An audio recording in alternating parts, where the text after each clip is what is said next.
All right. This is Act 1, Scene 3, a few days later after church, page 31. Well, the pastor really preached his heart out about lust and coveting. I was impressed he even knew the meaning of those words. So that's what he said, covet? I thought he said lust and cover. I was thinking he was preaching to me. There's so many people in there lusting after my husband. Is that so? Well, I for one don't want him. He's too young for me. I like a man who can handle himself, if you know what I mean. We don't know, so tell us. Yeah, tell us. Ladies, I've told you, you are in the Lord's house on holy ground. We ought to not talk. We ought to not be talking about that kind of stuff in here. Why not? God said be fruitful and multiply. You can't be fruitful and multiply if you don't have sex. Now, Dodd, the pastor was talking about lusting and coveting things that do not belong to you. Like wanting another lady's man or hat. And speaking of hats, did you see that thing on Lula Bell today? Oh, my. Now, she was wearing that hat. Yes, she was. I know it had to cost her some serious money. I wonder where she bought it. I believe she told me that learner shop on Main Street. Oh, that's an expensive store. Somebody must have hit the ball ticket. Maybe she simply saved her money and bought it, or one of the children bought it for her. She could have pulled one of those ball tickets and had a hit for $500. She could have put it on layaway, you know. That learner shop don't let you put anything on layaway. They figure they are too expensive to do Exclusive. that. Oh, exclusive to do that. Keep going. Somebody will come in and want to buy it, and you can't see it to buy it if it's tucked away on a shelf on layaway for 6 months. Well, that's a pretty hat you're wearing. I haven't seen it before. Is it new? You do look nice, Edna. Is it new? No, it's not new. I've worn it a few times, but I keep it in my hat box when it's not in use. My son bought it for me on one of his out-of-town trips. Well, I can tell you one thing. Lula Bell didn't have any sons to buy it for her. They are known thieves. Oh, yeah, they are. A couple of them are in jail right now for breaking and entering. Be careful talking about other people's children, because we all have one or two who are not doing the right thing. Anyway, did any of you find out anything about the church money? We have a right to know according to our church bylaws and constitution. You know, it's amazing. Our founders had enough sense to write a set of bylaws and a constitution without much in education. For a moment, I thought you were talking about the United States Constitution. You're right. The church founders had a lot more sense than we give them credit for. Who were the founders and are any of the family members still attending this church? The church was started by some 30 former slaves who were worshiping in a brush harbor or in the balcony of the white people church. They wanted to worship in their own style. So after a few meetings, they asked the members of the white people church if they could help them organize a church. Anyway, the word is we are behind in paying the church note. And if we don't catch up soon, they are going to take the church. We definitely cannot let that happen. My great-grandmother was one of the original founders of the church. My family grew up and were baptized right here. Doc. I thought we were going to have a meeting to talk about this.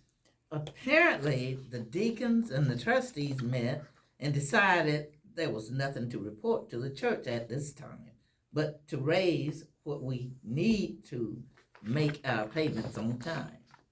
How did we get in this mess? Well, from what I heard, we are spending more than we are taking in. You can't keep skipping the bills and think it is not going to catch up with you. Well, all I have to give a little more money. Well, we'll all have to give a little more money on Sunday mornings. Well, I for one do not have any more money to give. I'm doing good to put $10 in the collection plate each Sunday. If we want to keep the church doors open, we better get busy thinking of ways to raise some money. We better find a way to get more people attending the morning worship service. Seems like our attendance is down, especially among the younger people. Word on the street is that one of those rich developers wants to buy our church so he can get his hands on the land and develop it. I've heard that kind of talk for years. Don't worry, the deacons won't agree to anything like that without first talking to the members. We need the pastor to do more to get people in the seats. We're giving him all that money, and all he does is preach on Sunday and occasionally come to a prayer meeting and Bible study.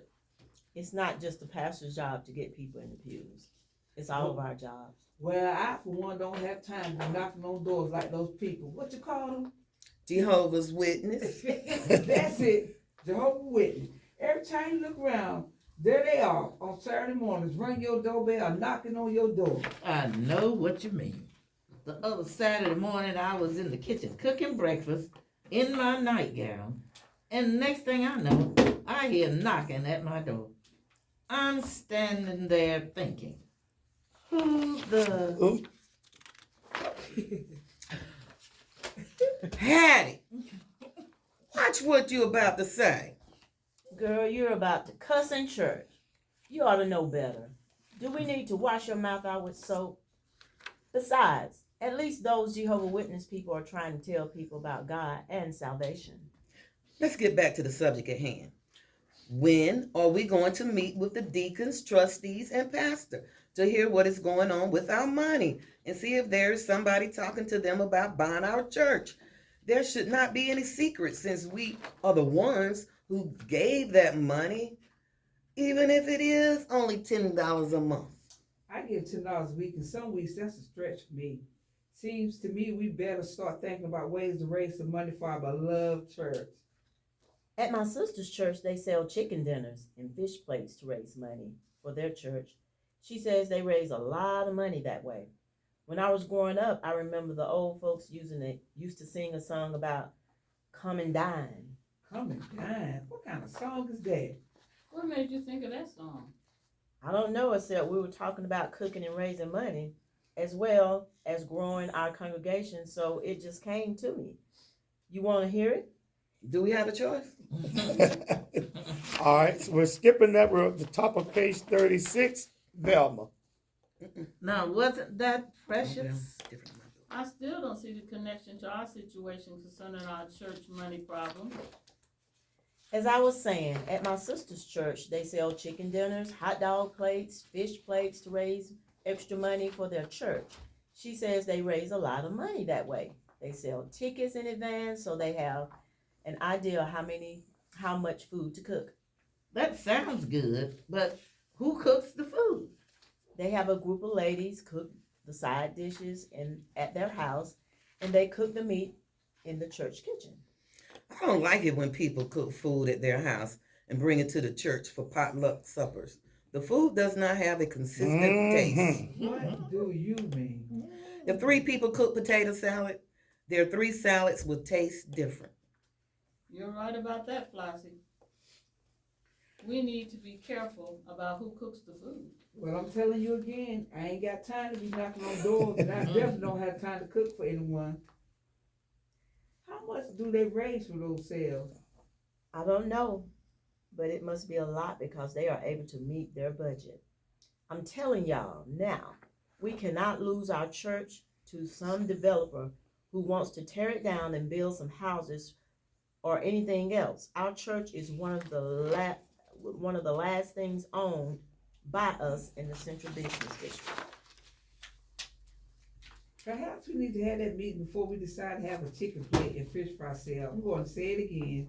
You're not knocking on any doors, and you don't have time to cook for anyone. Very good. All right. I'll stop